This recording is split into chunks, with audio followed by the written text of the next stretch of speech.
6 bob. Bir mezgilden keyin Hazreti Aysa Galiliya ko'li, Tiberiya ko'li debmu atıldıgan ko'lning u qitig'i o'tdi. Zo'r bir top xaloyiq uning keynidan agishib mangdi. Chunki ular uning kasallarni saqaytgan mo'jizalarini ko'rgan edi. Hazreti Aysa taqqa chiqib, u yerda shogirdlari bilan birga o'ltirdi.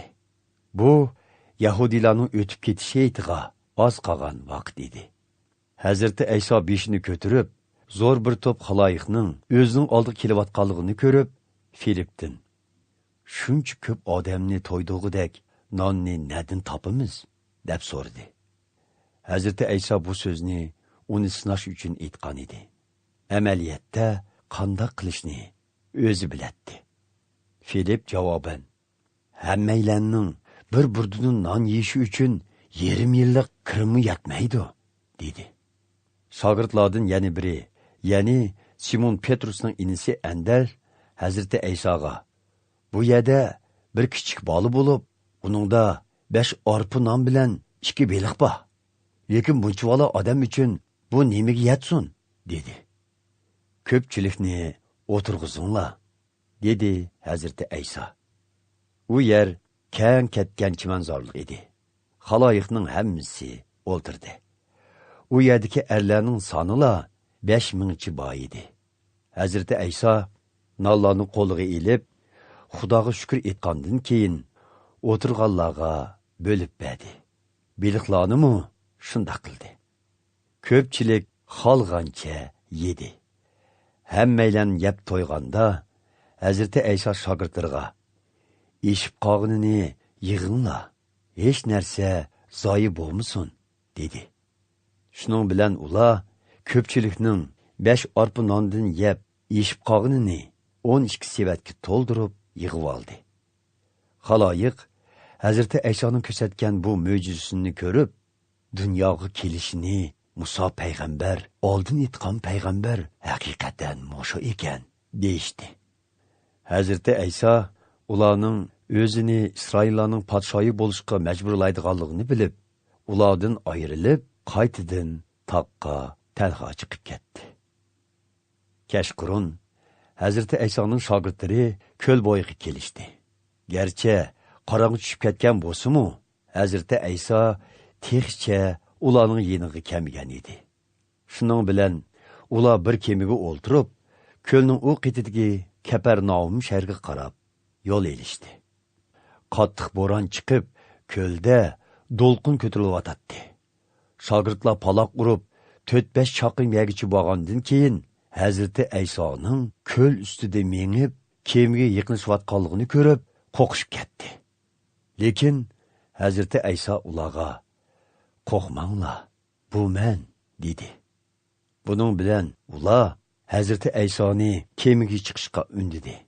U kemaga chiqqandan keyinla ular bormoqchi bo'lgan yeriga berib qoldi. Ikkinchi kuni ko'lning u qetida qolgan xaloyiq tunugungi kunda u yerda faqat birla kemaning borligini, Hazreti Aysoning o'z shogirdlari bilan birga u kemaga o'tamganligini, shogirdlarining yolg'iz ketganligini esiga oldi. Bir necha kema Tiberiya shahridan Hazreti Ayso duo qilib, xaloyiqqa non taqtibaga yerga yaqin kelib to'xtadi. Hazreti Aysoning va shogirdlarining u yerda emasligini bilgan xaloyiq u kemalarga o'ltirib, Kapernaum shahriga Hazreti Aysoni izdigilmoqdi. Xaloyiq uni ko'lning u qetida topgandan keyin: "Ustoz, bu yerga qachon keldingiz?" deb so'rashdi. Hazreti Ayso mundaq javob berdi: "Bilib qo'yinglarki, sizlar meni mo'jizalarimni ko'rib tushunganliginglar uchun emas, balki nonlardan xolgancha yeb to'yganliginglar uchun izladinglar. Biroq sizlar buziladigan oziqlik uchun emas, buzilmaydigan, mangulik hayotlik beradigan oziqlik uchun jon tikib ishlanglar. Buni sizlarga inson o'g'li o'zim beraman. Chunki mening bundaq qilishimni Xudo otam tasdiqlagan." Ular: qandaq qilganda Xudoning xizmatida bo'la olamiz, deb so'rashdi. Xudoning xizmati Xudoning avatkiniga e'tiqod qilishdir, deb javob berdi Hazrati Ayso. Ular yana, siz qandaq mo'jiza yoritish bilan bizni o'zingizga ishondirsiz? Bizga nima qilib bermoqchisiz? Ajdodlarimiz cho'lda yurganda manna deb atalgan non yegan. Bu vaqtda Zaburda u ularga arshdan tushirilgan non taqdim qildi deyilgan. Siz bizga nima taqdim qilmoqchisiz? deyishdi. Biroq Hazrati Ayso ularga mundaq dedi.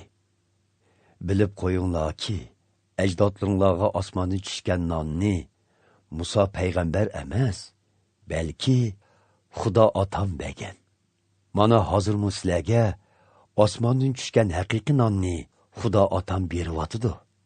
Bu non arshdan tushgandir va butun dunyoga hayotlik berguchidir. Taqsir, hamisha bizga bundoq non berib turg'aysiz, deyishdi ular. Hazrati Ayso mundaq dedi.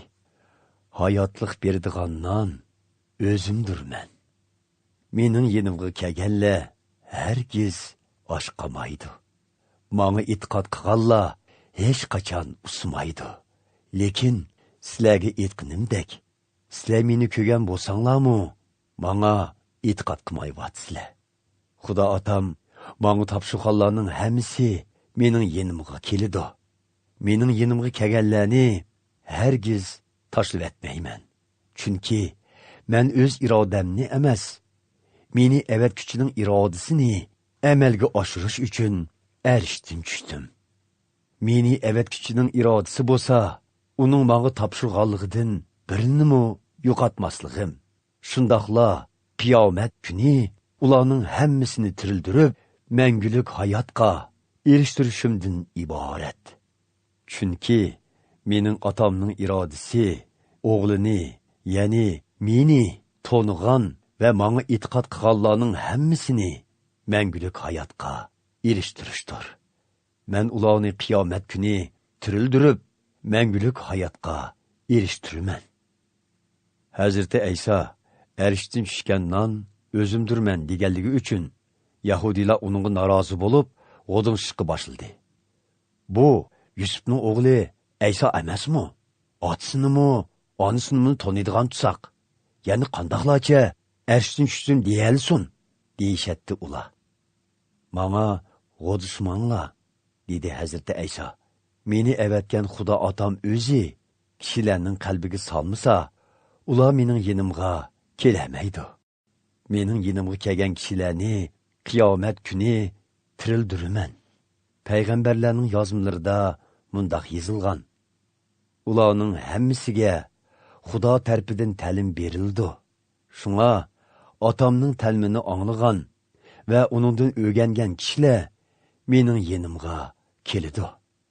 Bu otamni bir kishi ko'rgan deganlik emas.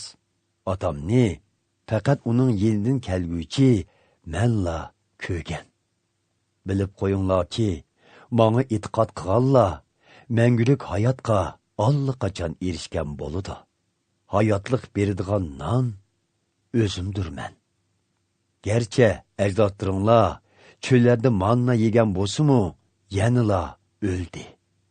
Lekin arshdan tushgan shundoq bir non borki, uni yeganlar o'lmaydi. Arshdan tushgan hayotlik beradigan non o'zimdirman. Kim bu nondan yesa, mangu yashaydi. Bu non mening tenimdir. Men dunyodagi insonlar haqiqiy hayotga ega bo'lsin deb uni otmoqchi. Bu so'z bilan ular xafa bo'lishib, bu odam bizning yeyishimizga o'z tenini qandoq beralaydi, deyishib, talash tortish qilishga boshladi. Hazrati Ayso ularga mundaq dedi. Bilib qo'yinglarki, inson o'g'lining tenini yemaguncha va qinini ichmaguncha sizlarda mangulik hayotlik bo'lmaydi. Tenimni yegan va qinimni ichgan kishi mangulik hayotga erishgan bo'ladi. Mən o kişini qiyamət günü tirildirmən. Çünki tenim haqiqiy yeməklik, qenim bolsa haqiqiy içimlikdir.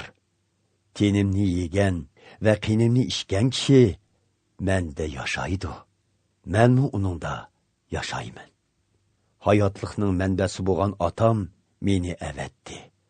Mən onun boğanlığıdan yaşayman. Şununğa oxşaş, mening tenimni yegan kishimi mening boğanlığımdan yaşaydı. Mana bu ərsdən tushgan nondir. Ajdodlaringlar manna deb atalgan nonni yegan bo'lsa-mu, o'ldi. Biroq bu nonni yeganlar bo'lsa, mangu yashaydi. Hazrati Ayso bu so'zlarni Kapernaum shahridagi ibodatxonada ta'lim berganida aytgan edi. Nurg'un shogirdlar buni anglaganda, bu ta'limni hazm qilish bek tas ekan. Buni kim qabul qila olsin, deyishdi. Shogirdlarining g'odonshig'inini bilgan Hazrati Ayso, so'zlarim tishinglarga tegyotamdi. Mubodo inson o'g'lining asli kelgan joyi osmonga ko'tarilayotganligini ko'rsanglar, nima deysizlar? İnsonga hayotlik berguvchi Xudoning ruhidir. Bu ish insonning qo'lidan kelmaydi. Sizlarga aytgan so'zlarim Xudoning ruhidan kelgan bo'lib, u hayotlik taqdim qiladi. Lekin oranglarda e'tiqod qilmaganlarmi bor, dedi.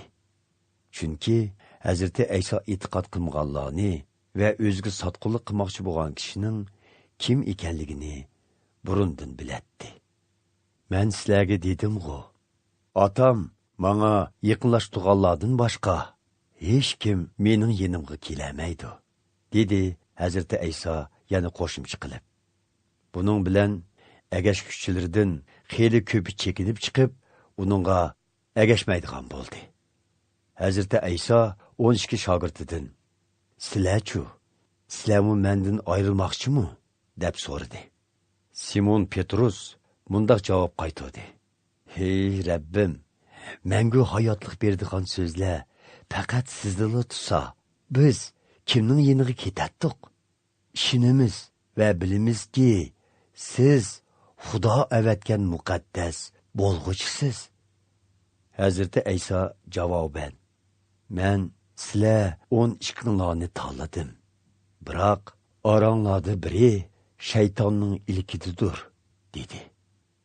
Hazrati Ayso Simonning o'g'li Yahuda Ishqariyotni demoqchi edi. Chunki Yahuda 12 shogirdning biri bo'lib turuqliq, keyin Hazrati Aysoga sotqinlik qiladi.